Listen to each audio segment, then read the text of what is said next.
bribery in all sectors. I don't think there's any sector in Nigeria that is honestly left out. And corruption is not just about giving or taking money. Corruption is about not doing the right thing. There are people around the president that are not telling us the truth. Her younger sister was ill. The medication that was administered on her turned out to be the very thing that took her life. They fought me back, but that was not why I lost. Former Minister of Information, Professor Dora Akunyili, has passed on at the age of 59.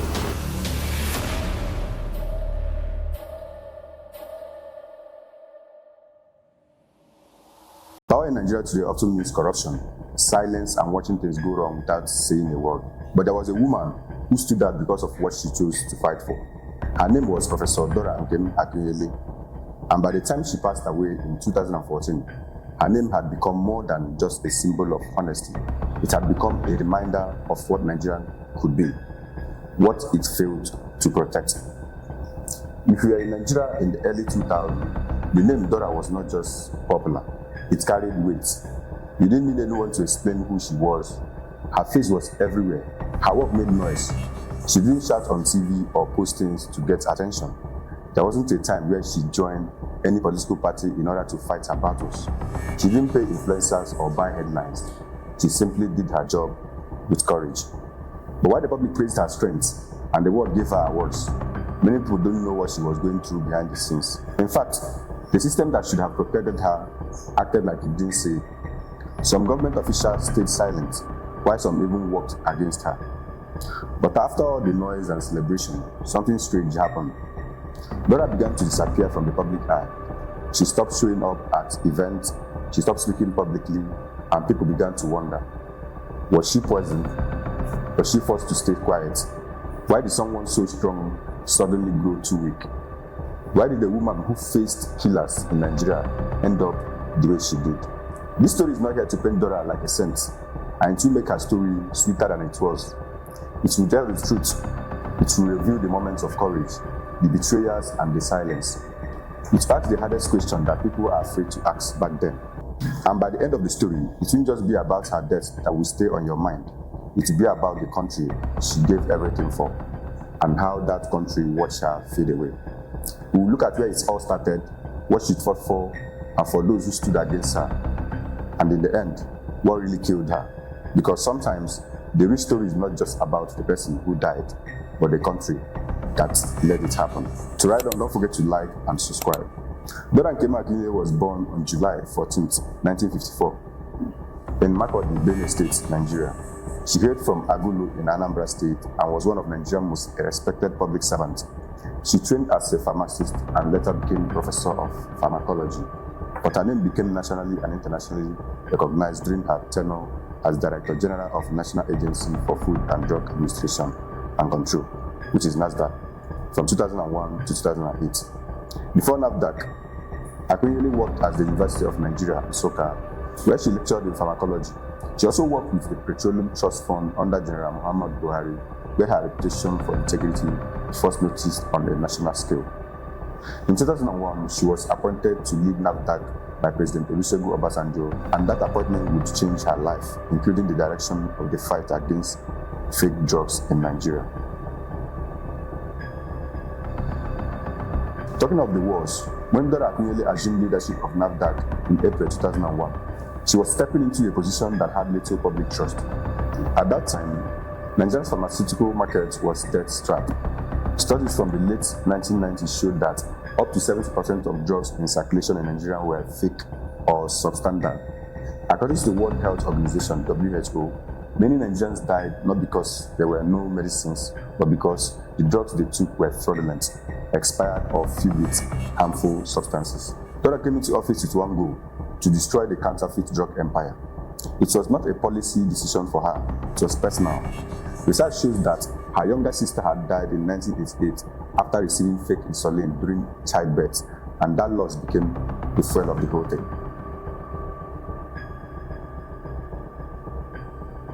On this aspect, Akunyele immediately launched an aggressive operation to audit, inspect, and close down illegal drug manufacturers, importers, and wholesalers who weren't just small-time street vendors. Many of the fake drugs were imported through Nigerian seaports and airports, distributed by large organized criminal networks and backed by people with deep political connections. She led crackdown in Lagos, Onitsha, Kano, Aba, and Port Harcourt. She suspended and revoked license from companies that failed quality control or failed to trace the source of their medicines. Some of these companies had operated freely under past administrations. For example, in 2003, she publicly named Mercedes Medical Limited, Chris Laboratories, and several others involved in manufacturing fake anti-malarials and antibiotics. She exposed companies importing fake vaccines for children, including polio, measles shot from Southeast Asia and India. She also ordered the closure of over 60 unregistered pharmaceutical warehouses between 2001 and 2004. One of the most dangerous hubs was Headbridge Market in Onitsha, Anambra State. This was a large pharmaceutical open market known across West Africa. It was the heart of fake drugs distribution in Nigeria. Dora Akunyele shut it down despite massive opposition. That single action disrupted the entire counterfeit supply chain for over months.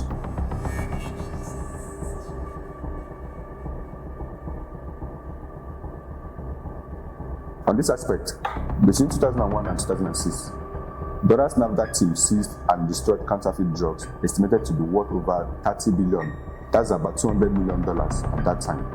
This included fake antibiotics like amoxicillin, ampicillin, and expired vaccines, fake anti-malaria drugs, and unregistered herbal medicines. All these confiscated items were publicly destroyed.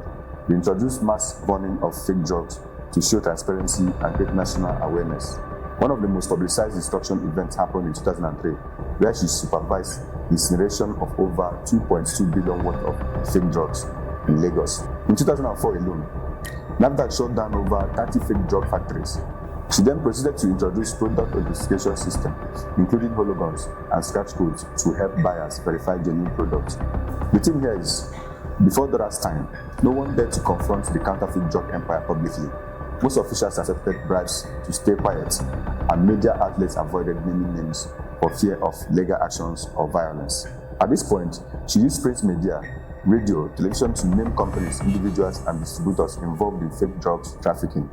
She appeared regularly on TV, explaining in detail how fake drugs entered the market, how they killed innocent Nigerians, and who was behind them.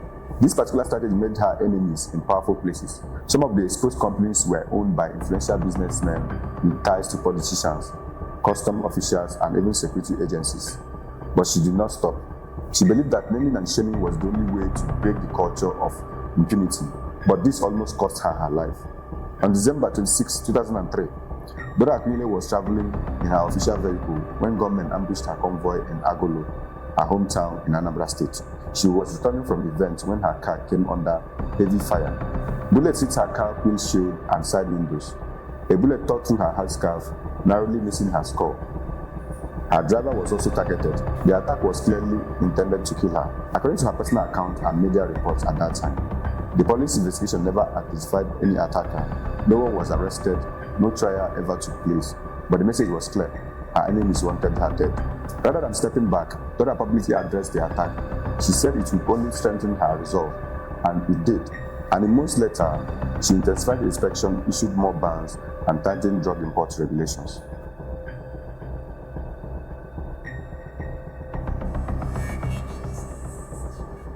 Talking about her death conspiracy, Dora Akunyele left public office in 2010 and lost her senatorial bid in 2011. She gradually withdrew from national visibility. She had lost the Anambra Central senatorial election in 2011 to Chris Ngige, but close friends revealed she hadn't given up on political leadership. She reportedly remained close to certain reform-minded politicians and was still very active in policy discussions.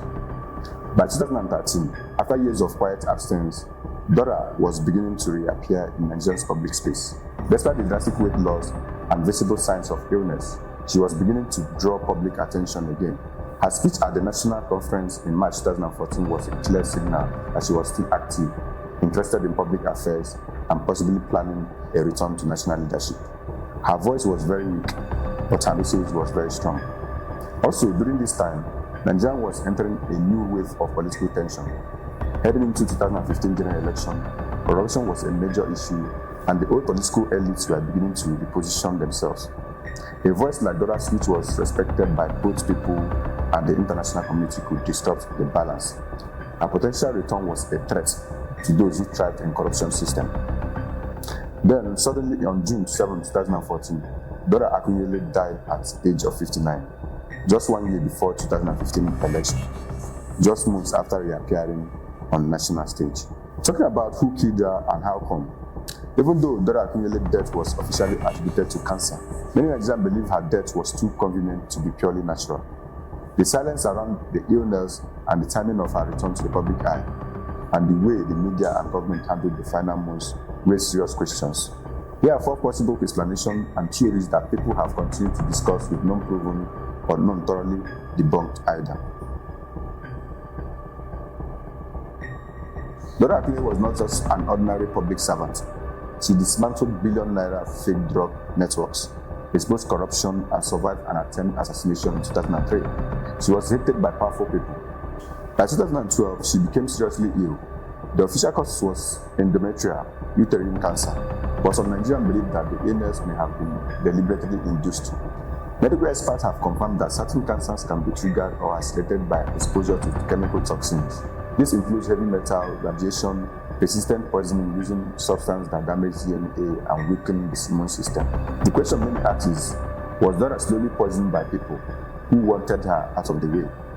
It's important to ask who had access to her food, her body, and her health records during this time. She had many close contacts, attended several private events, and may have been unknowingly exposed to toxic substances. Another question is why she wasn't flown to top cancer hospitals in the United States, like other Nigerian elites often do. When former First Lady Stella Obasanjo fell ill in 2005, she was flown to Spain for cosmetic surgery. When President Umaru Musa Yar'Adua got sick, he was flown to Saudi Arabia. But Dora, a woman who had once served as top-level minister and national hero, was quietly taken to India instead. No doubt, India has good hospitals, but it was not a standard medical destination for Nigeria's elite. Why was she not given the best? At this level, there were reports that Dora refused to compromise several powerful officials during her time as Minister of Information. She was said to have clashed with some forces over government propaganda and accountability. She was not considered controllable, and this made her a political liability to the corrupt. Her reappearance in 2014 at the national conference caused alarm. It signaled that she might be returning to national politics, possibly in the future administration. Some insiders say she was already in discussion to join the reform team for the 2015 election. Then she died. If her integrity threatened corrupt interest, her silence was a solution. The illness may have been a convenient cover to eliminate her quietly. Talking about the patterns with other leaders, this pattern of silent illness, foreign treatment, quiet death has become disturbingly familiar in Nigeria, especially when it involves leaders known for resisting corruption. It wasn't until June 7, 2014 that her death was confirmed by her husband, Dr. Dora Akunyili. He announced that she had died that morning in India, where she had been receiving treatment for cancer. He stated that she died of endometrial cancer, a form of uterine cancer that affects the lining of the uterus. Her illness had never been openly discussed until her death. Even prominent Nigerian newspapers had not covered any medical condition in any detail. The government offered no transparency despite Dora's stature and her immense service to the nation. Dora Akunyele's death is still officially marked as a cancer-related loss, but the question surrounding it remains unanswered. Was it illness or elimination? Was it natural or gestated? Was it cancer or cover-up? These are the questions we need to ask ourselves because it seems the truth was never clearly told. If you love the truth and want to be part of the truth, don't forget to like and subscribe. Drop your comments. Until next time, bye for now.